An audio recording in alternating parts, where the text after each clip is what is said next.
Can somebody from WWE answer me a question that I think all of us have? What was the point of those shoes and WrestleMania vignettes for? Hello, my friends. Welcome to the Wicked Bitter channel. My name is Travis. Thank you for checking out this video. Thank you for clicking this video and giving it a chance. Happy that you're here. If you're a WWE fan and you like WWE content on your feed, this is the place for you. For real. I got you every single week. I don't miss a week. I post videos every single week about WWE. So if you would like to join a community where we have great people, where we all talk about WWE together, it's a great fun place to be. We would love to have you here. So if that's your type of vibe, subscribe to this channel. I think the WrestleMania vignettes were kind of, I don't know what the word is, I guess underwhelming or upsetting, disappointing. You tell me what you thought about them, because at first it was kind of exciting. Like we saw a vignette of people, someone walking in very nice dress shoes, and everybody immediately started speculating. Of course, there's rumors of Chris Jericho coming back to WWE, so people thought maybe it's him.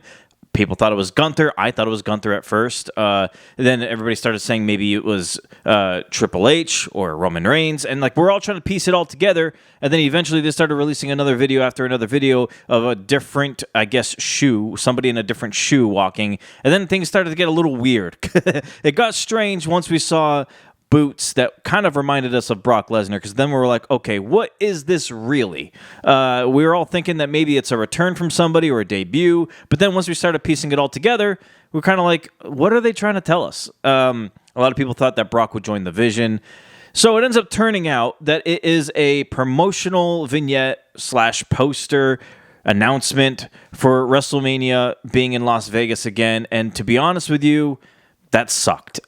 Like, we all know that WrestleMania was going to be in Vegas. It has been announced already. It's something we all knew going into it. I just feel like if maybe it would have landed a little better, would have been cooler if nobody knew where WrestleMania was going to be yet. Nobody knew, that it was going to be in Vegas or whatever. And then they dropped this. It was kind of like, okay, well, yeah, it's not a return or it's not a debut from somebody, but at least it's like an interesting, creative way to announce where they're going for WrestleMania. That would have been better. Everybody already knew Vegas was going to be the spot for WrestleMania, so seeing this was kind of just like, why are you wasting our time?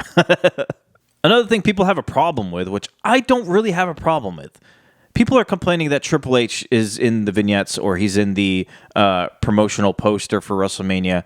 I don't really have a problem with it. I just feel like WWE is undergoing a different type of change for their image. You know what I mean? Like, when Vince McMahon left, he left WWE on a bad note. Like, the image of WWE was kind of tarnished a little bit.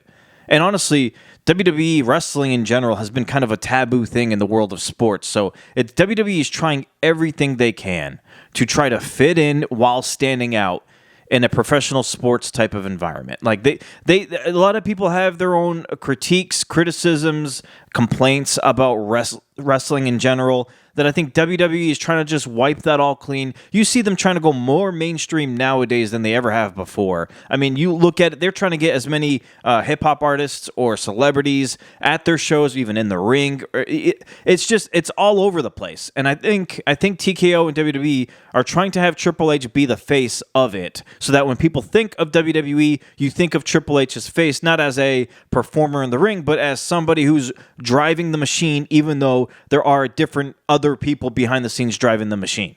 Triple H is everywhere. He was at the start of the Netflix premiere. He's in the ring. Like, he's at pay-per-views or PLEs in the middle of the ring at times, asking everybody if they're ready. Like, he's doing the promotional stuff on ESPN and other news sites. Triple H is the guy. He is the face of WWE. He is the spokesman, I should say, or at least the front face of WWE. Obviously, there's more people behind the scenes. There's people in TKO. There's people in the board of directors that have a higher ranking than Triple H. But they have Triple H as their guy to go around and being like, hey, I'm WWE. We are WWE. When you think of WWE, you're going to think of my face. And I don't see a problem with that. I think it's kind of smart. They're trying to rebuild their image. They're trying to make it better than what Vince McMahon left it as. All right, we are going to do some emails in this video. I got a couple. I wanted to do them. The main reason of this video was to do the emails, so let's get into them here.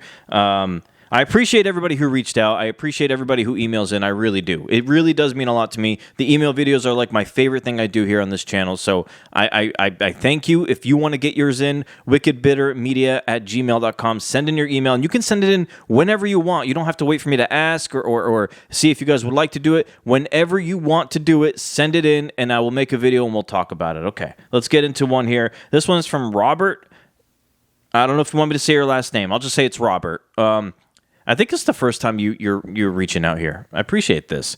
Email says, "Hi Travis." This is a long email. Bear with me. "Hi Travis. First, I love watching your videos and hope to see your channel grow. I appreciate that. Thank you so much. I have a couple questions." Okay. "I know you have your email videos, which are fun and enjoy watching, but have you thought about doing other videos if you haven't already, like who's in your Mount Rushmore, tier lists, top 10s, etc.? Just something I think would be fun for your channel." I'll answer that part first. Yes, I do want to do more for this channel. I've had a lot of things going on the past year or two. If you've gone back and seen some of the older videos, it's been pretty busy and hectic for me lately in my personal life, where it's been hard for me to do as much with this channel as I want to. But I'm hoping that I can start doing that now. I've finished school. I've gotten some other personal things out of the way, so I'm hoping to do more. I already have done a couple of top 10s or my favorites, or I have done a Mount Rushmore before. I would like to keep doing more of that. And honestly, another thing I would like to do is reaction videos on YouTube or something, where I watch clips or whatever, something like that. But yes, the plan is to do more with this channel. But I appreciate you enjoying what I already put out there for now. I would say if you're gonna be here, lock in, because there's gonna be other things and different type of content I put out there. So I appreciate you. Second question. Who do you think was the bigger star in the history of WWE, Hulk Hogan or Cena? Me personally, I think Hogan may have been the biggest star, even though I wasn't alive for him yet. But I was around for Cena's rise and remember him being everywhere in the commercials and stuff. Okay. That's pretty. I'm not going to read the rest because, it's pretty much that kind of thing. Who I think is the biggest star, or was or has been the biggest star in WWE between Hogan and Cena? I think I saw that. Or do you think someone else is bigger? No, I think we're okay, and I think we're safe to say either Cena or Hogan. I think we can weigh the two. Now, look, I know a lot of people. There are a lot of people, and myself included, who don't have too many great things to say about Hulk Hogan. I'm not gonna sit here and say I have a bunch of great things to say about him.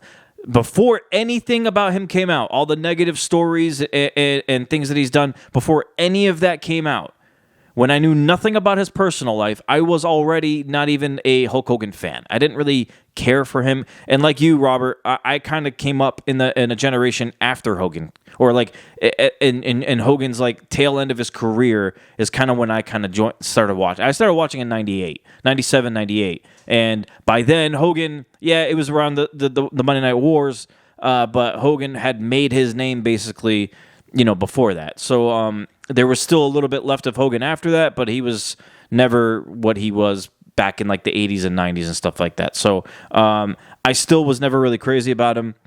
However, I have to say, as much as I want to say John Cena, because Cena still now, modern day, is the biggest star in WWE. But I think between the two, I think you have to go Hogan, to be honest with you. I think Hogan was the first guy to really break through mainstream, do movies, get celebrities involved in the sport. I think Hogan, this can be the same thing for Cena, but people who don't watch wrestling know who Hulk Hogan is. And you could say that for John Cena too, I guess now too. But that's what I'm saying. Today, I think Hulk Hogan walked so John Cena could run kind of deal. I'm not taking credit away from Cena because he is a humongous star, and even if you were to tell me that you think Cena is the bigger star in pro wrestling, I don't even think I'd really argue with you, because there is a big case there for John Cena. But I think for me, everything considered, it has to be Hogan. As much as maybe me and others don't really care for him, I think Hogan was the guy to do it first and to put wrestling on the map. And then now, that's how you can get John Cena to be the biggest star. I hope that kind of answers your question, even though it was kind of I don't know. I'm kind of iffy on either side, but I can understand either side if you were to choose them. All right, thank you for that, Robert. Sorry that was so long-winded here. One here from Tosh. Tosh did, my boy. Hi, Travis. I want to know your thoughts on the game. We obviously constantly see Triple H under a lot of criticism for how poor the booking has been at times during his tenure. Do you think a lot has to do with the pressure of TKO squeezing every last dollar out, or do you think it's him just messing it up? Because on social media, we always see him getting compared to Vince. And do you think he will ever live up to what Vince has done? I don't think he'll live up to what Vince has done. Again, this is kind of like the last question I just did. Vince walked so Triple H could run, pretty much. Vince handed off something like this to Triple H in literally the best way possible. Like, you came in, Triple H came into it with, like, a bevy of stars. You know what I mean? He didn't start a company from the ground up. He took already existing stars, and of course, Triple H did throw in a few people here and there of his own vision. But Vince McMahon did all the groundwork. You know what I mean? Vince McMahon was here from the start.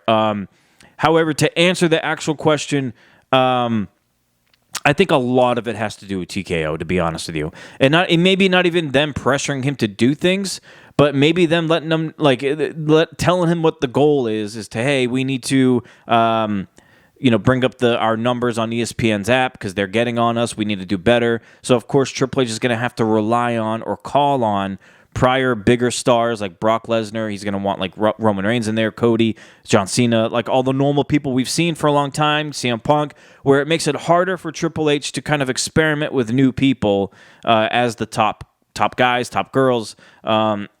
He's trying. I could tell he's trying with some people, but then sometimes something I will fault Triple H on or get on him for is the whole slow burn stuff. I think he tries to slow burn a little too much, whether it's a story or character development. So that, I'm not saying Triple H gets off scot-free and he's not to blame for anything. I do think, though, that TKO is heavily influences Triple H on what to do. I'm not saying they tell him exactly, week to week what to do for creative, but I think there are certain guidelines and goals that Triple H has to reach, and by getting to those guidelines and goals, I think he has to, by default, basically, book some people a certain way that maybe a lot of people are tired of, but he knows it works on a grander scale, so he kind of has to do it in a way, and I think he has little side experiments off to the side here and there just in case they blow up, and then they can kind of move into that top spot too. So I think it's mostly TKO, but I am not going to take all the blame away from Triple H either. All right, my friends. Hey, look, I appreciate it, man. Please give this video a like if you haven't yet. Please do the hype points if you wouldn't mind. It does me a huge favor. This channel could use a little bit of help, a little bit of a boost. The views are kind of not crazy. I know that probably it's not your problem. But it really does help me out if you could hit like or share or comment or get this page out or video out to other people who don't know about this channel yet. That'd be great. We want to get as many wrestling fans on here as possible so that we could have a giant community, which I would love. I really want that. But yeah, I hope you all have a great weekend. Enjoy the PLE. If this video is out, if you see this video before the Saturday Night's Main Event, please enjoy it. And if you see it after, I hope you did enjoy it. We have predictions video out. We'll be back again to talk about more of the things that happen on Saturday Night's Main Event. I hope you all have a good rest of your week, good weekend. And until we meet again, my friends, as always, stay bitter.